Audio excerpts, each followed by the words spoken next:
What happens when a company releases one of its strongest AI models and then immediately starts talking about putting stronger rules around models like it? That is the big AI story of today. Just after Claude Fable 5 arrived, Anthropic CEO Dario Amodei published a policy blueprint calling for tougher rules around frontier AI models. Frontier just means the most advanced AI systems. The ones powerful enough that people start saying things like, maybe we should test this before handing it the keys.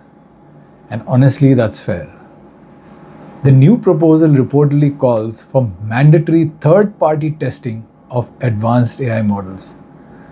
In simple terms, that means the company building the AI should not be the one grading its homework. Because if a student writes the exam, takes the exam, checks the exam, and then says, great news, I got full marks, you might want another teacher in the room. The proposal also talks about giving governments more power to slow down or block unsafe models. That is a huge shift. For a long time, AI companies mostly talked about transparency, voluntary safety reports, and being responsible adults.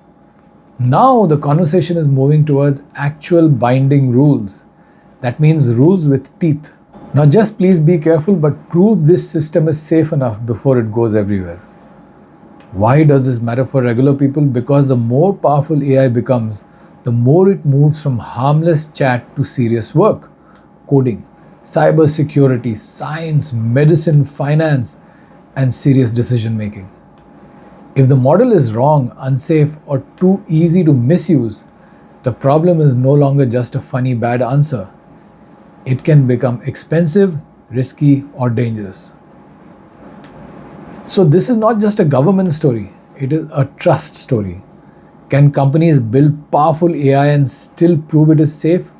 That is the question. And speaking of trust, Fable 5 is already running into workplace concerns.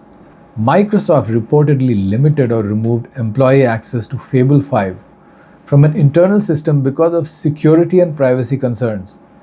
The issue appears to involve data retention rules, including conversations being stored for 30 days and flagged content for much longer. In plain language, some companies are asking, if our employees use this model, where does the data go? How long is it kept? And who can access it? That may sound boring, but for big companies, it is not boring at all. It is the whole game. A normal person may ask an AI to rewrite a message. A company might ask it to review product plans, customer data, legal drafts, code, financial documents, or strategy. That is not stuff you want floating around like a lost umbrella. Fable 5 has also reportedly drawn criticism because its safety systems block some prompts involving biology, chemistry, cybersecurity, and model distillation. Model distillation means trying to copy the abilities of one model into another. Basically, it is AI cloning homework. Some users see those limits as necessary safety. Others see them as frustrating gatekeeping. And that is the difficult balance now. If the guardrails are too loose, powerful AI can be misused. If the guardrails are too strict, useful people get blocked from legitimate work. This is why the Fable 5 story is no longer just new model is smarter. It is now who gets full access, who gets restricted access, and who decides. That question will not go away soon. Now, while one part of AI is getting more powerful and more controlled, another part is getting faster and cheaper. Google has released Diffusion Gemma, an experimental model that writes text in a different way from most large language models. Most chatbots write one small piece at a time, like typing word by word. Diffusion Gemma works more like diffusion image models, but for text. Instead of moving one step at a time, it can generate chunks in parallel. The update says it can write 256 tokens per pass and may reach more than 1000 tokens per second on a single H100 GPU. It is also described as up to 4 times faster than comparable token-by-token models. Since these are performance claims, they should be treated carefully and tested in real use. But the idea is exciting because speed matters. If you're chatting casually, a few extra seconds is annoying, but fine. But if AI is helping inside a coding tool, a writing app, a search box, a customer support system, or live editing software, speed changes the experience. Fast AI feels like part of the tool. Slow AI feels like waiting for a printer from 2004.